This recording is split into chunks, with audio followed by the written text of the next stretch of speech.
శ్రోతలకి నమస్కారం. రంగనాయకమ్మ గారు రచించిన 'కృష్ణవేణి' నవల తర్వాయి భాగం. మాధవ్ దగ్గర నుంచి ఉత్తరం వచ్చింది. మాధవ్ ఉత్తరాలకు జవాబులు రాయటం లేదు నేను. వణుకుతున్న చేతులతో ఆ ఉత్తరం విప్పుకోలేక, మాధవ్ ఏం రాశాడో చదివే ధైర్యం లేక చాలాసేపు కూర్చున్నాను. ఇక మాధవ్ ప్రేమతో రాసే ఉత్తరాలు కావాలన్నా చదువుకోలేను. ఇప్పుడైనా ఈ లేఖ చదువుకుంటాను అనుకొని ఆతృతగా ఉత్తరం విప్పాను. మాధవ్ రాసిన అక్షరాల బారులు ముత్యాల మాలల్లా లేతాకుపచ్చ కాగితాల మీద మిలమిలా మెరిసిపోతున్నాయి. ప్రేయసి, ఏమిటి మౌనం? అలిగావా? ఆ సంగతైనా నాకు తెలియకపోతే ఎలా బతిమలాడుకోగలను దేవి? ఏ క్షణాన్నో, ఏ ఘడియనో ఏదో సందేశం అందజేస్తామని ఎదురు చూస్తున్న కొద్దీ దూరం చేస్తున్నావు. నా ఆరాటం నీకెలా అర్థం అవుతుంది?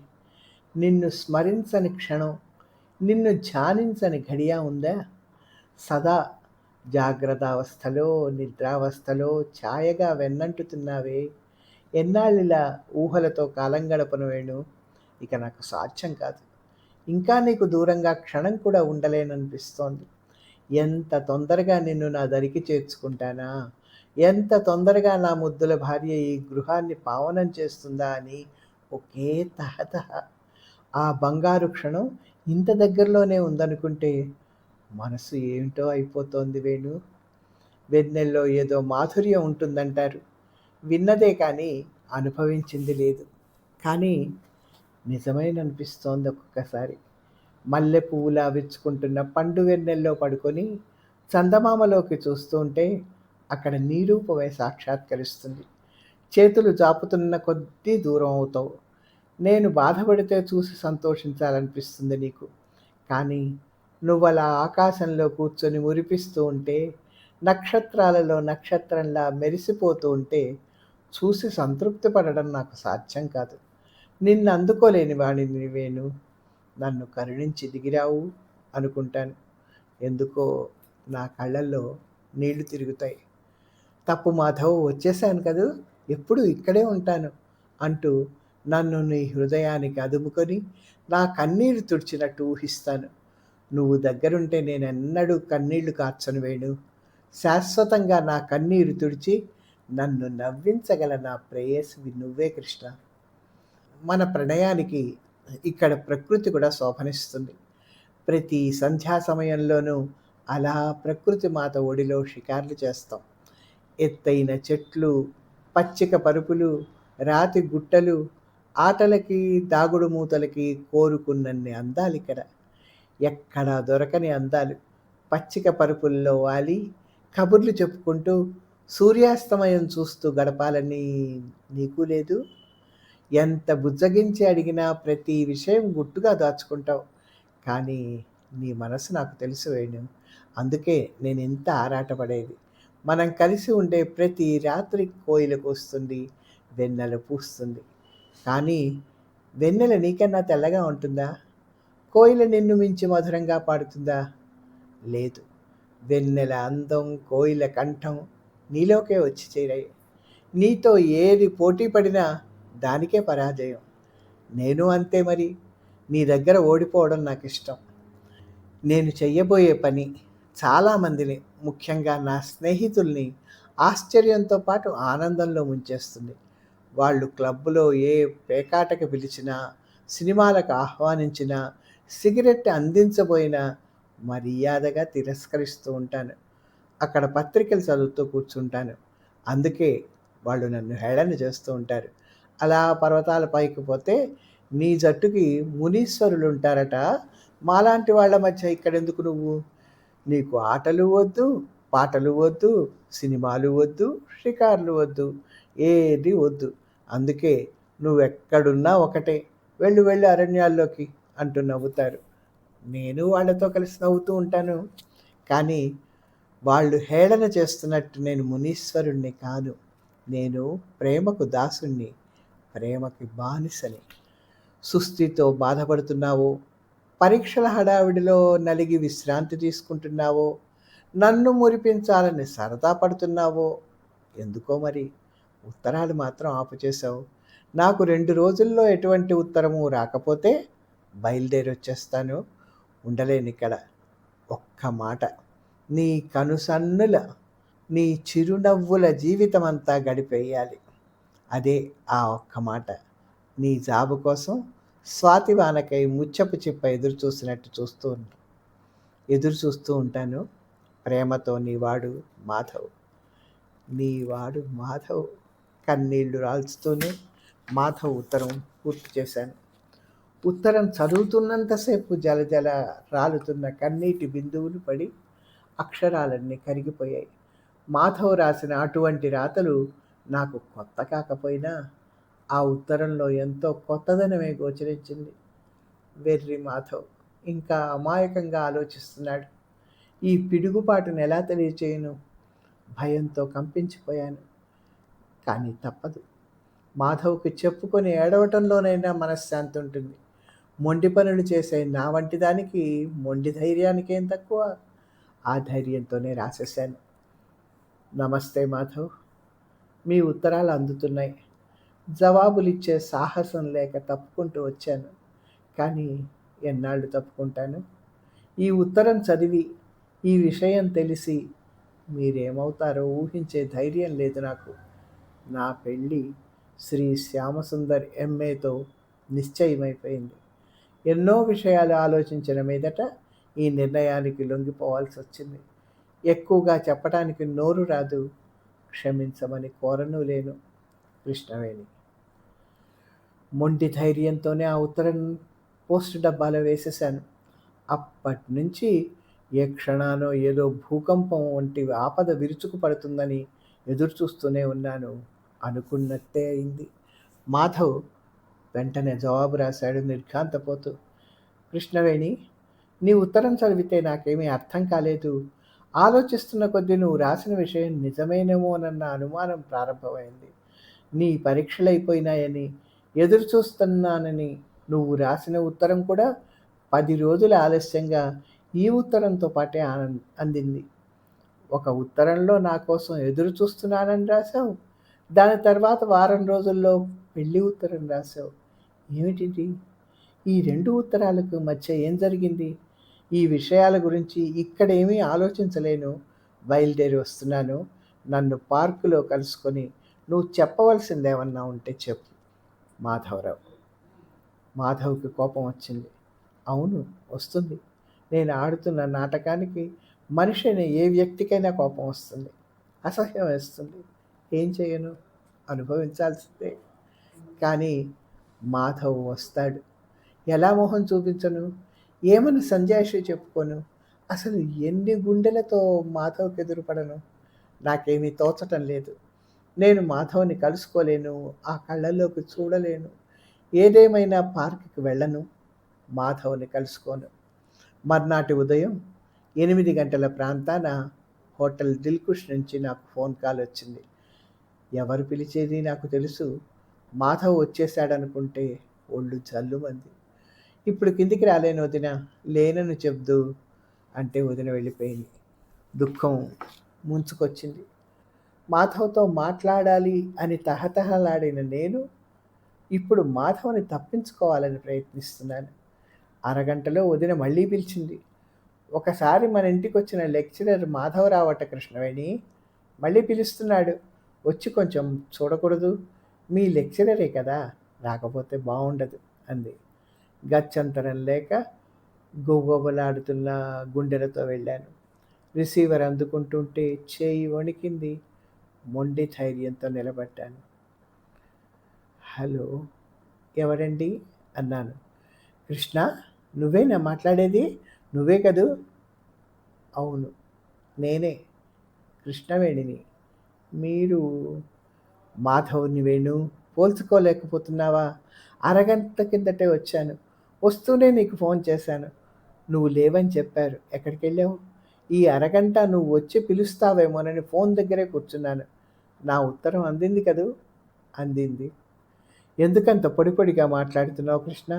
నీ దగ్గర ఎవరైనా ఉన్నారా? సాయంత్రం పార్కుకొస్తున్నావు కదూ? క్షమించాలి. నా ఒంట్లో ఏమీ బావుండడం లేదు. ఎక్కడికి రాలేను. నిజంగానా? అయితే ఇప్పుడే మీ ఇంటికొస్తాను. వద్దు, వద్దు రావు గారు. రేపు నేనే వస్తాను. పార్క్‌కే వస్తాను. కృష్ణవేణి, చాలా విచిత్రంగా మాట్లాడుతున్నావు.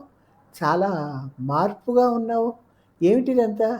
రేపటి వరకు వీల్లేదు. చాలా విషయాలు మాట్లాడాలి.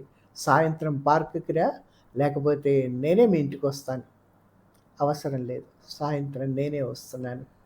మాధవ్ మరేదో చెప్తున్నా వినిపించుకోకుండా రిసీవర్ పెట్టేసి నా గదిలోకి పరిగెత్తాను.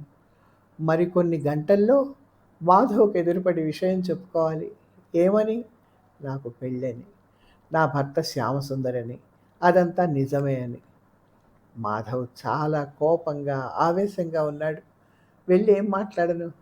ఏమీ పాలుపోక అర్థం లేని విషయాలు ఏమిటేమిటో ఆలోచిస్తూ కూర్చున్నాను.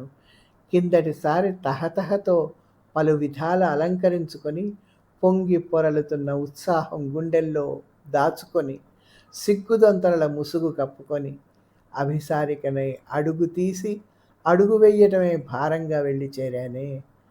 ఇప్పుడు ఏం చెప్పను? చేతులతో మొహం కప్పుకున్నాను. మాధవ్ని చూసేసరికి గూడు కట్టుకున్న శోకం అంతా పెళ్ళుబికిపోయింది. మాధవ్ చేతుల్లో వాలి బావురుమన్నాను. ఏమిటిది? ఎందుకిలా అయిపోయినావు కృష్ణవేణి? ఎంత చిక్కిపోయావు? ఏమిటిదంతా?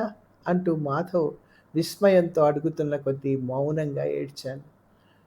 నన్ను క్షమించు మాధవ్, క్షమించు మాధవ్ అంటూ మనసు ఘోష పెట్టింది. ఎందుకిలా మారిపోయావు? ఏమీ చెప్పవు. నాకెలా తెలుస్తుంది? మన విషయం ఇంట్లో తెలిసిందా? మీ వాళ్ళేమన్నా గొడవ చేశారా? చెప్పు కృష్ణవేణి. ఛ! తప్పు కదూ! ఎందుకీ కన్నీళ్ళు? మాధవ్ నిర్ఘాంతపోతూనే నన్ను ఓదార్చుతున్నాడు.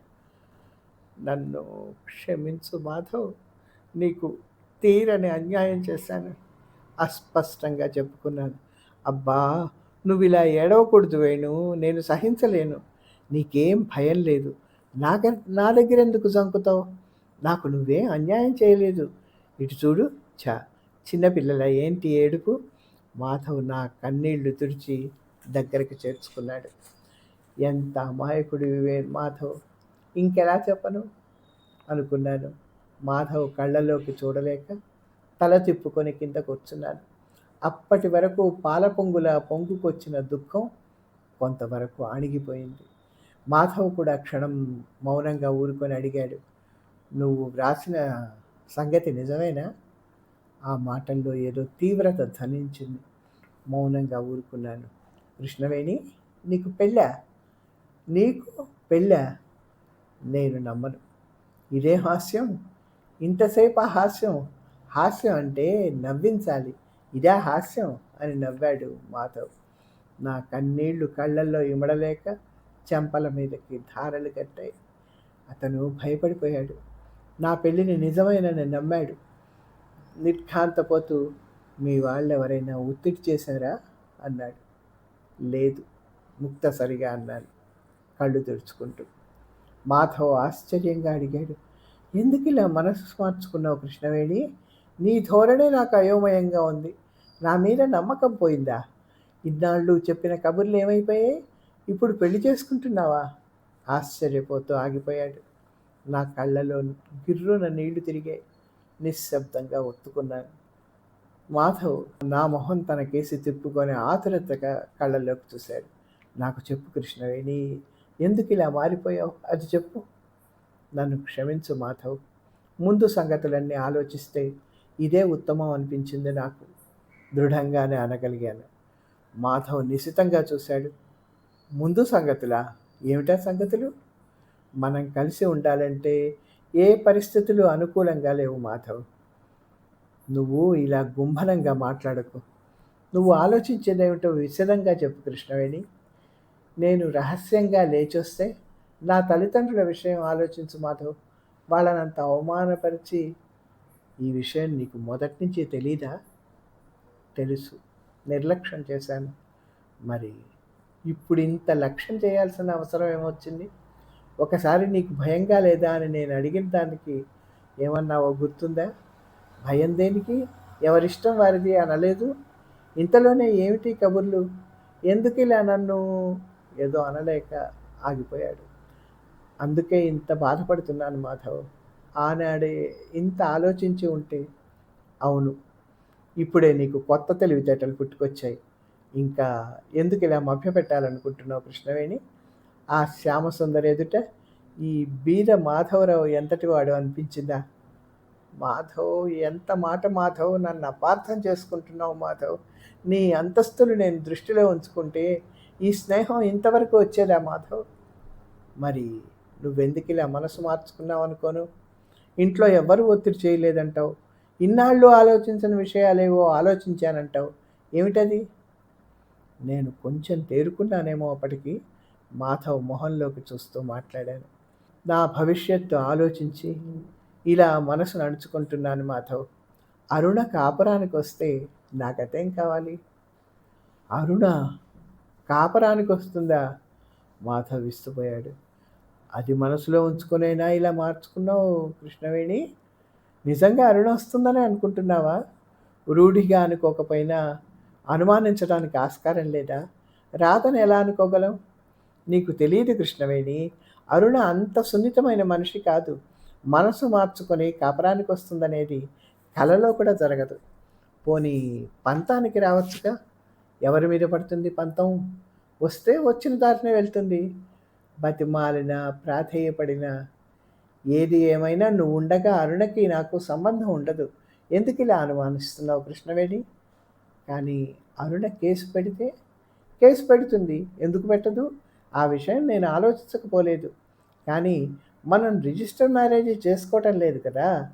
అంటే ఆమె కేసుకు ఆధారం దొరకకూడదు, నన్ను భార్యగా చెప్పుకోరు. అంతే కదా అన్నాను. మాధవ్ క్షణం మౌనంగా నా మొహంలోకి చూస్తూ ఆశ్చర్యంగా, నా ఇంటిలో ఇల్లాలిగా, నా మనసులో నా భార్యగా నీకెప్పుడు స్థానం ఉంటుంది కృష్ణవేణి. కానీ ఆ సంగతి లోకానికి వెల్లడించుకునే భాగ్యం ఇప్పుడే లేదు నాకు. అలా చెప్పుకోగలిగితే ఎంతో గర్వపడేవాడిని. కానీ కృష్ణవేణి, నా మొహంలోకి చూసి చెప్పు. నా మీద నీకు విశ్వాసం లేదా? నన్ను నువ్వు నమ్మటం లేదా? చెప్పు కృష్ణవేణి. నేను నమ్ముతాను మాధవ్. కానీ లోకం దృష్టిలో చులకనగా ఎలా గడుస్తుంది మాధవ్? అవును, లోకం కొన్నాళ్ళు చెప్పుకుంటుంది, కొన్నాళ్ళు హేళన చేస్తుంది. ఏది చేసినా కొన్నాళ్ళే. ఆ కొన్నాళ్ళే మనం ఓర్చుకోవాలి. తర్వాత అదే పాతపడుతుంది. ఎక్కడి విషయాలు అక్కడే సర్దుకుంటాయి. మన సంసారం మనకి మిగులుతుంది. న్యాయాన్యాయాలు చూడకుండా ఆడిపోసుకునే లోకాన్ని లెక్క చేసి మన బతుకులు నాశనం చేసుకుంటామా కృష్ణవేణి? తెలిసి తెలియని విషయాలు లక్ష అనుకుంటుంది లోకం. అనుకొని దానికి భయపడేంత పిరికివాడమా మనం? లోకం నీకన్నా నాకు ఎక్కువ, నాకన్నా నీకు ఎక్కువ కృష్ణవేణి? కాదు మాధవ్, కాదు. ఈ ప్రపంచంలో నీకన్నా ఎవ్వరూ ఎక్కువ కాదు నాకు. కానీ నువ్వు ఆడదానివైతే నా ఆవేదన తెలిసేది నీకు. ఊరు పేరు లేకుండా అనామకురాలిగా అణగారిపోవాలంటే నేను సహించలేను మాధవ్. ఫలానా వ్యక్తి భార్యగా నలుగురు నన్ను లెక్క చేయాలని, ఫలానా ఇంటి ఇల్లాలిగా గౌరవించాలని నా మనసు కోరుతోంది. జీవితం అంతా అది తీరని కోరికగా ఉండిపోతే నాకు తృప్తి ఏది మాధవ్? జీవితం అంతా ఏంటి వేణు? మొదట్లో 4 రోజులు కొంచెం అనుకుంటే అనుకుంటారు.